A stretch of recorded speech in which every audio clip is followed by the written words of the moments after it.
None of These Diseases is a book that is still in print and talks about the fact that the hygiene and health laws of the Bible would prevent and do prevent a lot of the diseases that have plagued mankind through the years. They were forgotten for centuries, but in modern times have been rediscovered and have contributed a great deal toward keeping disease down. It's a very enlightening book because it validates much of what we find in the Old Testament, especially the books of Exodus and Leviticus, regarding how cities and communities should conduct themselves in terms of sanitation and other forms of conduct. I recently did a program, or Beyond Today Daily, on the fact that the rate of suicide has been increasing among middle-aged white men, and the fact that these matters are serious and we need to take them seriously.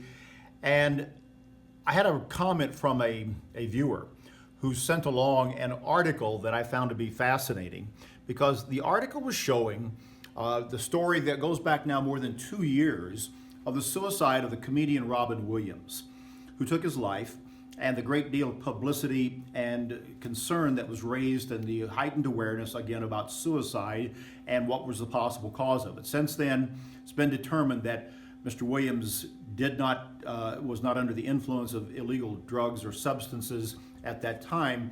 But as his widow has brought out in articles since then, and this is what the viewer was showing to me, what he did have was a very rare disease that was called Lewy body dementia, or LBD, which is a progressive disease caused when normal proteins in the brain begin to aggregate and interfere with the brain's ability to transmit signals.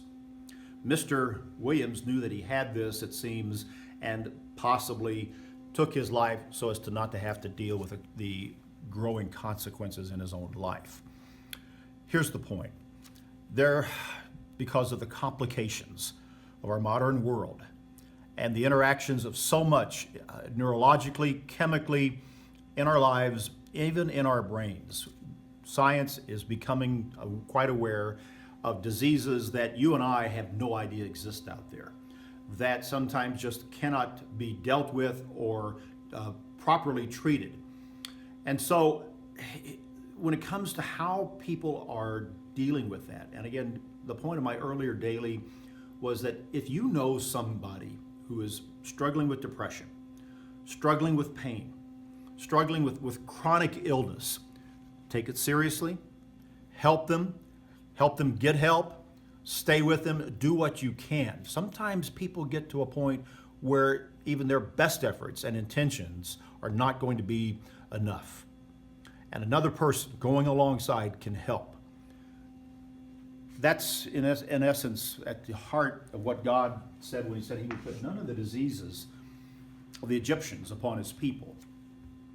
If we show that love, if we can get to the very heart and core of the commandments and the teachings of God, which is love, concern for others beyond ourselves, when it comes to the problems, the diseases, the afflictions of our own time and our own age, perhaps then we might be at the point where we learn something about compassion and caring for those who do suffer. Don't take it lightly. Help those who need help, help them get help, and help them as much as you can. That's BT Daily. Join us next time.